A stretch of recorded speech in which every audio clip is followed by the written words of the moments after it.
السلام عليكم ورحمة الله وبركاته. ازيكم حبايبي؟ عاملين ايه؟ يا رب تكونوا بخير. معكم هيام من مطبخ اكلات ام البنات.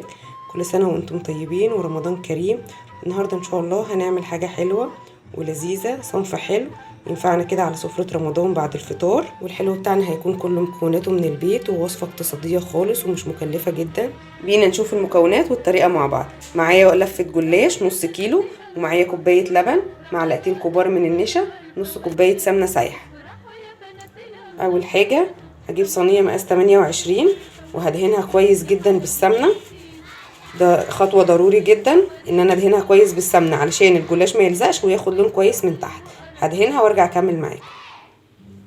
وبعد ما دهنت الصينيه معايا كويس جدا بالسمنه، ضروري زي ما قلنا ان هي تدهن كويس جدا. تمام.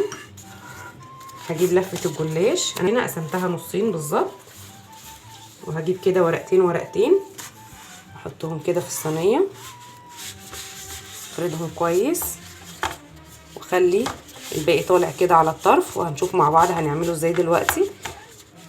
بعد ما حطيت اول ورقتين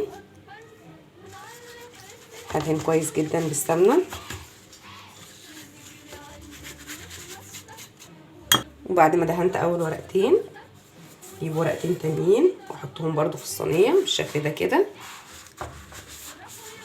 اهم حاجه بس نضغط عليها كويس عشان الورق يثبت في بعضه بالشكل ده، وبرضو بالفرشه، وهنبتدي ندهن الجلاش بتاعنا. هخلص باقي الكميه ونرجع نكمل مع بعض. وده كده شكل الصينيه بتاعتنا بعد ما خلصت نص ورقه الجلاش، نص اللفه كلها بالشكل دوت كده، وسايبه برضو الاطراف لبره. هنشوف مع بعض هنلمها ازاي دلوقتي. بينا نعمل الحشوه بتاعتنا. معايا كوبايه اللبن، زودت اللبن والنشا مع بعض ورفعتهم دلوقتي على النار، وهقلبهم كويس لحد ما النشا يتقل معايا. انا عملت الكريمه بس زي ما انتم شايفين تقلت مني شويه، فانا هزودها ربع كوبايه لبن وفكها. وبكده قوام النشا ظبط معانا بعد ربع كوبايه اللبن اللي احنا حطيناها. يبقى انا كل اللي استخدمته كوبايه وربع. معاكي من كوبايه لكوبايه وربع على حسب النشا ما يربط معاكي.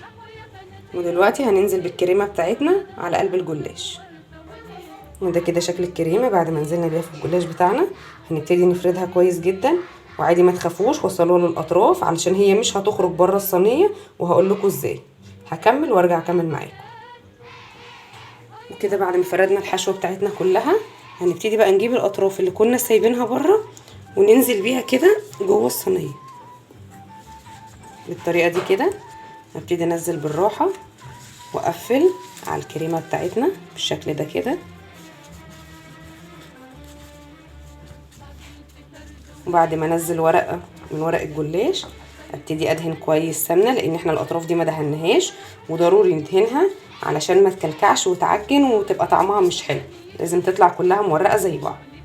نبتدي ننزل الجنب التاني كده كده اهو، ونحاول واحنا بننزلها ان نخلي شكلها مدور زي الصينيه كده بالظبط. ننزل باقي الورق كده بالطريقه دي، وندي دهنه سمنه كمان خفيفه مش كتيره بالشكل ده كده. هخلص باقي الصينيه ونرجع نكمل مع بعض. وبعد ما قفلنا الصينيه كلها كده الجوانب كلها كويس، ودهنا بين كل طبقه والتانيه سمنه بالشكل ده كده، هنجيب باقي نص لفه الجلاش ونغطي بيها الوش اهو. نجيب ورقتين تاني من الجلاش زي ما عملنا في اول طبقه، ونبتدي نسكنها كده كويس في الصينيه بالطريقه دي كده. تمام، عشان تلزق كويس في الطبقه اللي تحتيها. وندهن برضو دهنه من السمنه بين كل ورقتين. هندهن دهنه من السمنه عشان صينيه البقلاوه بتاعتنا تطلع حلوه ومورقه وما تبقاش معجنه في بعضها. هكمل باقي الصينيه ونرجع نكمل مع بعض. وبعد ما عملت ورقتين بس من الجلاش، يعني ورقه وورقه، ودهنت ما بينهم سمنه، هبتدي اجيب الطبقه بتاعه الجلاش كلها اللي تحت بالحشوه، وانزل الاطراف دي من تحت في الصينيه من تحت، واحاول ادي شكل الدوران للصينيه او للجلاش. وانا بعمل كده برفع لتحت كده، وابتدي انزل الاطراف دي لتحت بالطريقه دي كده.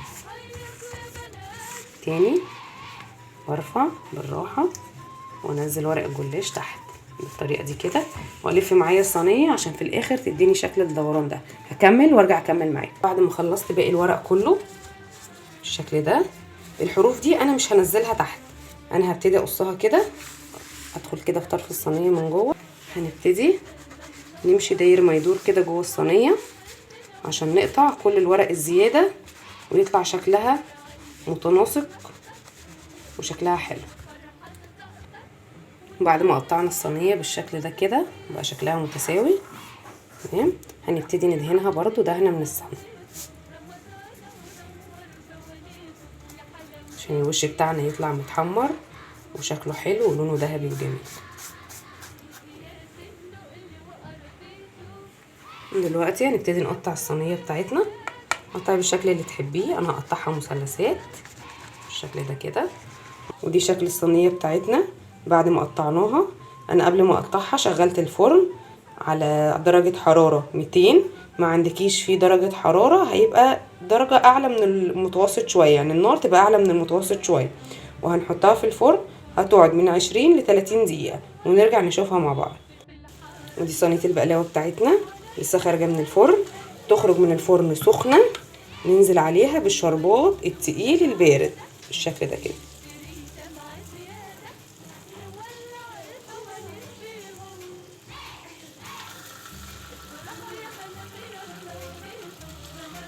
سامعين الصوت؟